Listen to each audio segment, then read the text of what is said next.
Did I ever tell you how my 4.5 kgs born son almost took me out of the life game? Well, grab a seat because this story isn't just a story of survival. It's a masterclass in realizing when to surrender for the greater good. I call it You Cannot Fit a Square Peg in a Round Hole. Welcome to Humor Meets Storytelling with Dr. Mathoni Omuhango. Step into our little corner of the internet where wit and wisdom shake hands, and every story comes wrapped in faith, fun, and a sprinkle of humor. Sure, life has its ups and downs, but here, we believe that a hearty laugh and a heartfelt story can make all the difference. Whether you're looking for a moment of joy, a fresh perspective, or just a reason to pause and smile, you're in the right place. From everyday moments to faith-filled reflections, we serve up 10 minutes of laughter, insight, and storytelling, a perfect way to unwind, recharge, and refocus.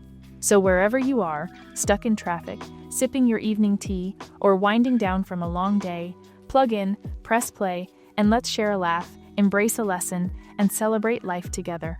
Life's too short, so let's make it count. Tune in daily on Facebook, Instagram, LinkedIn, Spotify, and WhatsApp, and let's spread the joy, one story at a time. So here I was, already a mother to two girls, and now blessed with a bouncing, and I mean bouncing, baby boy. Let me tell you, the phrase square peg in a round hole has never felt more real to me than during my breastfeeding saga with my 4.5 kgs heavyweight champion of a son. Here I was, determined to do exclusive breastfeeding for 6 months, like I had done with my two daughters before him. It worked then, so naturally, I assumed it would work again.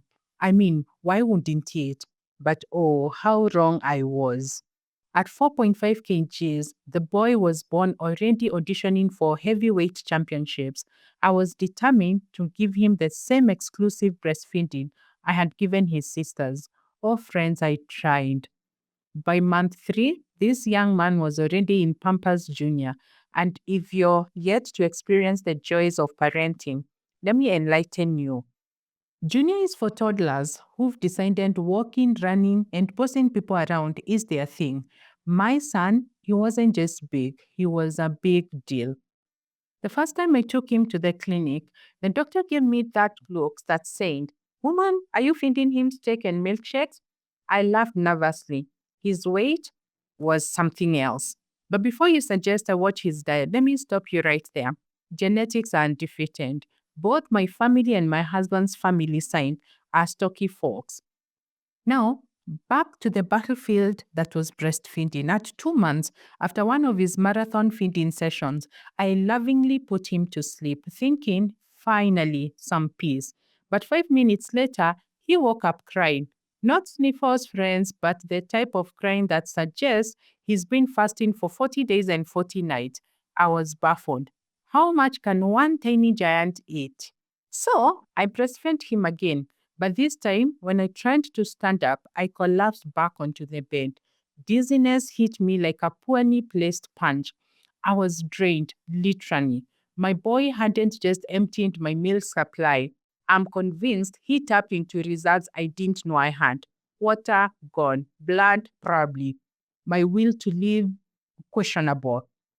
And it wasn't for lack of trying. Oh, I tried everything to boost my milk. Healthy eating, check. Hydration, check.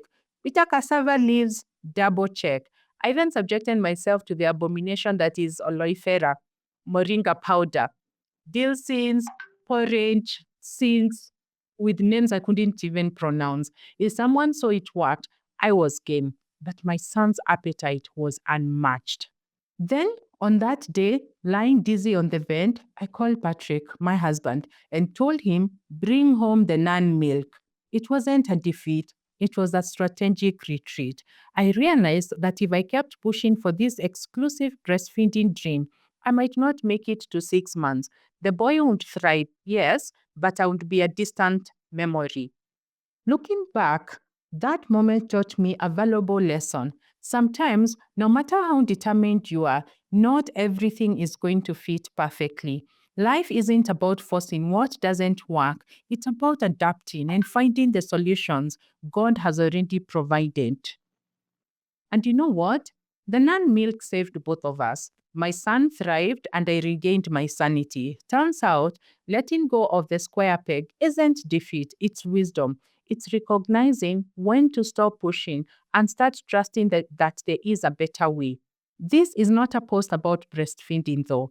If you can go exclusive for 6 months, kudos to you. I encourage you to do that.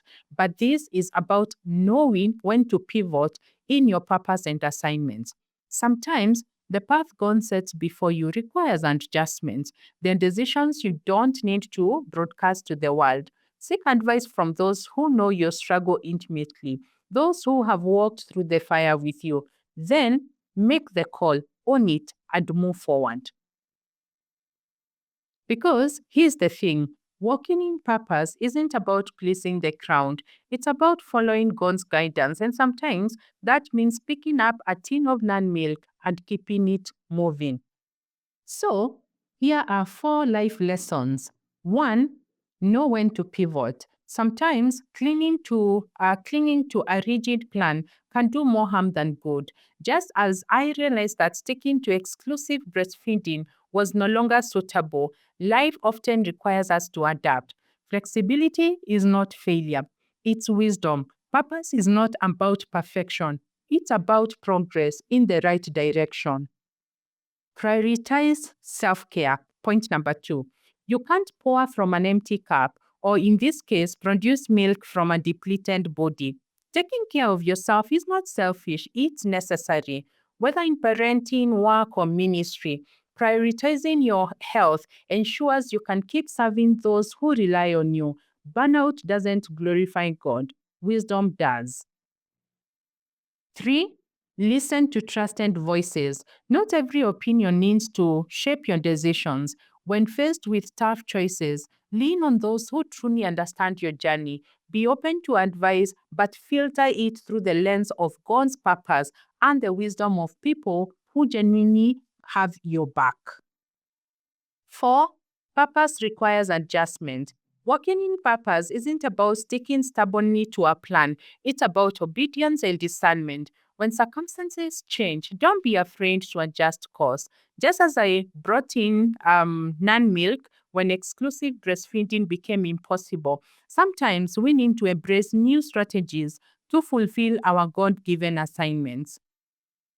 One thing I've picked up in my 4 decades of life, besides a few gray hairs, is that women are naturals when it comes to confessing, asking for and accepting help. It's like an Olympic sport we've perfected. Our brothers, on the other hand, bless their hearts, they are still warming up in the confession relay race. So, what book is in my hands today? Confession by Lazarus Gatimo. Now, if you've ever wrestled with inner battles, struggled to admit you need help, or felt like your unresolved issues are turning you into a walking pressure cooker, this book is for you. It's basically therapy in paperback. Lazarus dives into the power of vulnerability, kind of like, when I had to admit my 4.5 kg newborn had drained me of all energy, milk, and possibly my will to live.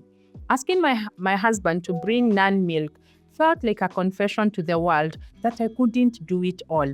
But guess what? Confession isn't defeat, it's a strategy for survival.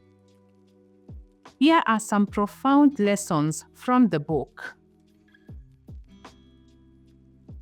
1. Disclosure is key. Hiding your struggles won't make them disappear. Just like pretending my son wasn't starving didn't fill him up.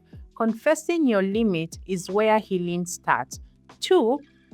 Sharing invites healing. The moment I confessed to Patrick that I was one feeding session away from passing out, help arrived. Whether it's formula or forgiveness, sharing opens the door to relief. 3. Vulnerability builds relationships. Turns out, letting people in doesn't make you weak, it makes you relatable. And hey, it gives them a chance to show up for you.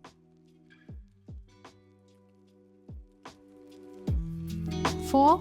Joy comes from letting go. When I stopped trying to be supermom and embraced non-milk, my stress level dropped and joy peaked around the corner. Lazarus Gatimo's book is a witty yet deeply insightful guide to tackling the battles inside us. Much like I had to admit defeat in my exclusive breastfeeding mission, confession reminds us that God doesn't need us to be perfect, just honest. So, if you're carrying guilt, shame, or just plain stubbornness, grab this book. Let it show you how to stop pretending you've got it all together, because newsflash, none of us do. And that's okay. God fights for us even when we are wobbling on empty and clutching a tin of formula. Let's meet the author. Lazarus is an itinerant preacher and theologian with a passion for helping others navigate their inner battles through faith and self-reflection. Born and raised in Eldoret, Kenya, he now resides in Ede, Netherlands with his family. His journey into self-publishing sparked a deeper calling to empower others, leading him to a distinguished academic path. He holds a Master of Theology from Theological University Kampen, a postgraduate diploma from Vrije University Amsterdam, and both a Bachelor of Divinity and a Diploma in Theology from St. Paul's University, Limuru. Currently, he serves as the Regional Coordinator for Kenya and Ethiopia at the Net Foundation in the Netherlands, where he is committed to equipping Christian leaders and fostering theological growth across the region. To find more about Lazarus and his inspiring books, please visit africanauthors.net/LazarusGatimo. You've been listening to Humour Meets Storytelling with Dr. Muthoni Omuhango. As we close today's episode, remember, laughter is a gift, and every story is a reminder that God's grace is ever present. If today's dose of humor and insight lifted your spirit, don't keep it to yourself. Share the joy, send this episode to a friend, chat about it with a colleague, or strike up a conversation with that random person next to you on the bus. Trust me, they might need it too. Join us again tomorrow for another 10 minutes of storytelling, laughter, and wisdom. Until then, keep shining, keep sharing, and keep anchoring your joy in God's unshakable love. This is Humour Meets Storytelling with Dr. Muthoni Omuhango, signing off with laughter, grace, and a heart full of stories. See you soon.